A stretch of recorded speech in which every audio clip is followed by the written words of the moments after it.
A bidiyon mu na yau za mu nuna muku ta yadda za ku iya ganin wato farashin coins ɗin da ya kasance baya nuna price a cikin Trust Wallet. Misali za mu ga akwai irin jerin shit coins da za mu ga already coins ka ne shit coins ne, token ne mai kyau, amma za mu ga a cikin Trust Wallet baya nuna farashi.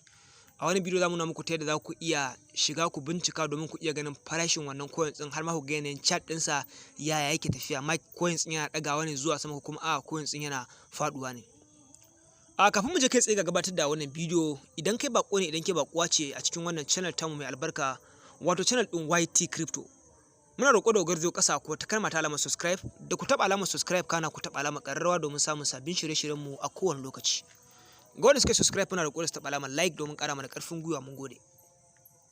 Ga wanda kasance sabo ne ko sabuwa ce a cikin wannan kasuwanci na cryptocurrency wanda yake da buƙatar koya, za ku iya mana magana ta wannan number da ke sama. Ga wanda ya kasance kuma already ya riga da ya iya harkan kasuwancin crypto, siyarwa da sauransu, mutum na san zai buƙaci maybe wato koyar technical analysis ta yadda za ka iya yin analysis ɗin coins da zai ɗaga ko kuma zai faɗi. Duba da zamu ga wasu na biyan kuɗin BIP group domin shiga group ɗin da ake bayar da wato signal, wanda ƙarshen wata ya ƙare a ce still za a sake sabon subscription. So muna koyar da technical analysis ta yadda za ka iya yin analysis na coins da kanka ba tare da ka shiga wani BIP group ba. Kamar da muka ce a wannan bidiyo za mu nuna muku ta yanda za ku iya ganin wato coins ɗin da baya nuna farashi a cikin Trust Wallet. Da farko za mu shigo wato cikin Trust Wallet, cikin application da muke da shi na browser kamar irin su Chrome. So idan muka shiga cikin Chrome za mu shigo, za mu ga fuskar ta buɗe mana kamar haka. Abin da za mu rubuta a nan gurin shine za mu rubuta wato fullcoin.app. So da haka bayan mu rubuta fullcoin.app, a nan ne za mu danna search inda zai buɗe mana zuwa fuska ta gaba.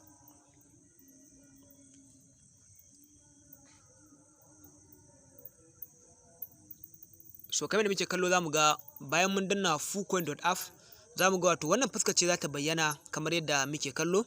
A nan gurin za mu ga ga wani guri da aka ba mu dama domin mai typing ko kuma mu saka wani abu. Za mu ga an saka mai enter token names or address. A nan gurin shi za mu duba wani coins ne ko wani tokens ne muke so mu san farashinsa, mu san yanayin price ɗin wannan coins ɗin, shin coins ɗin yana ɗagawa ne ko kuma coins ɗin a kwance yake. Za kuma mu iya duba yanayin chart ɗin candle ɗin coins yake, ya jima yana karewa kuma bai jima da fara karewa ba. So da haka wannan gurin za mu rubuta sunan wannan coins ne ko kuma mu rubuta sunan tokens ɗin, amma a shawarar da nake bayarwa shine za mu yi amfani ne da wato contract address ɗin wannan coin, saboda shi zai tabbatar maka da cewa wannan token kaza wato kake so ka duba yanayin chart ɗinsa. So bayan mun riga da mun ɗauko contract address ɗin wannan token ɗin, za mu yi paste ɗinsa a nan. Bari in ɗauko contract address na wani token. Kamar yadda muke kallon wannan application da na shigo, wato a nan ne mutum zai iya zuwa je ya ɗauko wato contract address na kowane token da yake nema. So da haka da zarar mutum ya tashi, za ka ɗauki contract address na coins ko kuma na tokens, wanda maybe za ka je ka cikin Trust Wallet domin ka je ka sai wani token, za su buƙaci contract address. Wannan gun ake shigowa mai suna CoinGecko. Bayan mun shigo ga wannan gun da aka sa search, nan gun za mu taɓa domin mu searching ɗin wani token muke so mu duba contract address nasa. So kamar da muke kallo a nan gurin za mu rubuta, misali zan gwada neman token ɗin wato PEC, ma'ana zan yi searching ɗin PEC token. So shi nake son gwada ɗauka contract address ɗinsa, sai in je in duba shi a can, na ga ya yanayin chart ɗinsa yake, ya yanayin tafiyansa yake. So kamar da muke gani za mu jira ya kawo mana PEC token. A nan gun gashi muna gani, gashi mun ga PEC, za mu taɓa kansa. Bacin mun taɓa zai buɗe mana zuwa ga cikin PEC. So amma abin lura a nan gurin shine za mu ga PEC ɗin ya kasu kashi biyu. Akwai PEC wanda yake kan Ethereum blockchain, akwai kuma PEC wanda yake kan Binance blockchain. So a nan gurin wannan PEC ɗin idan muka duba shi yana kan menene? So wannan PEC ɗin yana kan Ethereum blockchain muka hau. So da haka ba shi za mu duba ba, za mu yi back, ba wannan PEC ɗin muke nema ba. Za mu duba PEC ɗin da yake kan wato Binance blockchain, wanda yake kan BEF. Wancan yana kan Ethereum ne, tunda idan muka duba za mu ga to PEC token yana kan blockchain ne guda biyu, yana kan blockchain ɗin Ethereum sannan kuma yana kan blockchain na wato Binance. So mu za mu gwada ɗaukan contract address na PEC wanda yake kan wato Binance. Idan muka duba za mu ga PEC ɗin guda biyu sun bayyana. Gashi na an sa PEC BSC, gashi an sa nan kuma normal PEC. Wannan PEC BSC yana nufin yana kan BSC scan, wannan kuma yana kan Ethereum. So da haka wannan na farkon shi zamu hau domin shi ne wanda yake kan Binance blockchain. So da haka in ya buɗe zamu ɗauki wato contract address na wannan peg ɗin. So kamar da muke kallo gashi ya buɗe, daga nan ma zamu ga ga wani chart, yanayin chart ɗinsa zamu ga wato peg ɗin kamar yana karyewa ne. So amma bari mu tabbatar da haka ba, zamu so mu gansa a candlesticks. A nan gun bayan ya buɗe zamu ga wannan alamar nan gun nan zamu taɓa domin ya buɗe mana ya bamu wato contract address ɗin. A nan gun ga wannan na farkon da aka saka Binance Smart Chain, wannan shi zamu ɗauka ga wurin wannan kamar cycle ɗin shi zamu taɓa. So da haka gashi na yi copy ɗin contract address na wato peg token, zan je in duba yanayin wato chart ɗinsa ya yake. So kamar yadda kallo yanzu gashi mun riga da mun dawo cikin wannan full coin ɗin namu.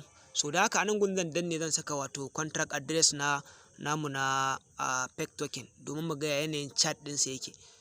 So gashi na yi copy, gashi na yi pasting, zai kawo mana sunansa a nan, gashi yana searching, gashi ya kawo mana sunan wannan token ɗin contract address da muka ɗauko, contract address na peg token. So da haka zamu taɓa kan peg token ɗin ne.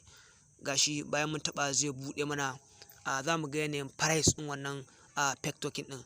So kamar da muke kallo gashi a nan gurin zamu ga ya bamu price na ya bamu price ɗin peg token, gashi nan kamar da muke kallo, gashi nan ya bamu price ɗin sa. Da haka wannan shine price ɗin price na peg tokens. So da haka kai ma idan kana da buƙatar ganin price na wani token da baya nuna maka price a cikin Trust Wallet, so da haka wannan hanyar zaka biyo ka zo ka shiga full coin.